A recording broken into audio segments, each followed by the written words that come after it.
Hello everybody. So I thought we'd do a little quick look at the Tailbot Pro by MatataStudio.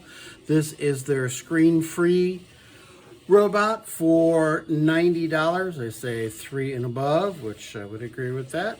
Maybe even some 2s, right? And what we get in the box, we get a user guide, about 14 pages of how to use, what to do kind of thing. And then it goes into other languages. So nice big thing here. We get a challenge booklet with some things for them to do, for them to follow along. Now these things you see here are coming up, those yellow mats. And they've got, there's some things that get to attach to the bot. So some challenges here for them. And then here is that idea of a mat.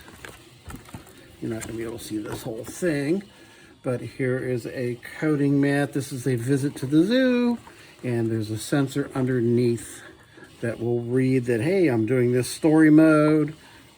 And if I start here, it'll go in, it'll say, hey, that's an elephant, that's a bunny, that's a tiger. It'll say those things.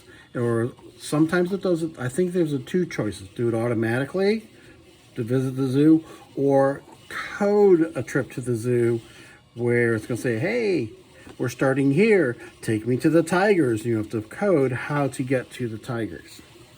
So, and then on the back side is actually a blank one. Then here is the mat to set some things up. It will do multiple languages. And again, there's a sensor on the bottom that you set it there, and it will go to those languages. It doesn't just say hello, because like when it talks for the mat, it'll talk in those languages. And then you set it on here if you want to change the volume of the sound, or you want to change the distance that the bot goes when it moves forward, 10 centimeters or 15 centimeters. Here's the box with the bot. Here's the bot. Here's the little extra things that come with it. So let's just dump these out into here. We get, obviously, USB cord.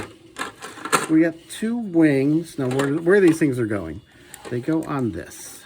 They go on this side, these sides. You drop it a couple times, right? They go into there.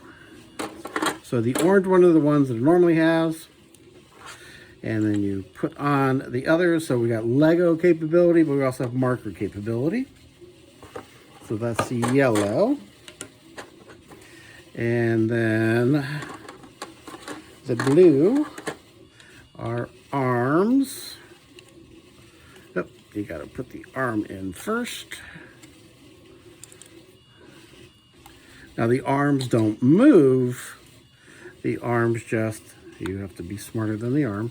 The arm just go on there, and it's got arms, right? And then there are wings, just basic wings. So little things to add, and it comes with a couple markers. All right, so set that aside.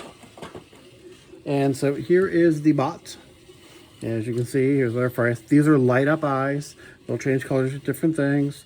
So places where you add on the on-off button, the power, the light. Turn on off, you hold down for a second or 2. It says a second, and it does pretty good. But most people can't count for just 1 second. They count too fast. And it'll go on, or it'll go off. Other one. Underneath the ball bearing, the 2 wheels, and that sensor that reads the matter, reads the voices. And then on top, we've got lights. That actually tells you what you've coded. It lights up the color of what you've coded. And then those are for repeat. Like, are you making something repeat? Then there is, that must be the microphone. The buttons that we've got capable, ready for us, are random dance. It has a few programmed dances in it. Forward, microphone to record their voice.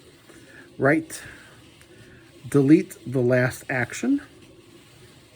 Backwards, and repeat. And then left, and then the play button. Now that mat idea that I talked about, let's turn this on for a second. And let's see if we can hear it. So you'll hit, it makes sounds when it goes on, makes sounds when it goes off. Hello. It just said hello. Salut. Salute. Hello. Hello. So it's speaking in language, so it's telling you the language. And then obviously if you want to change the volumes, set it on there, change how far it goes in forward or backwards. So there's the basic intro.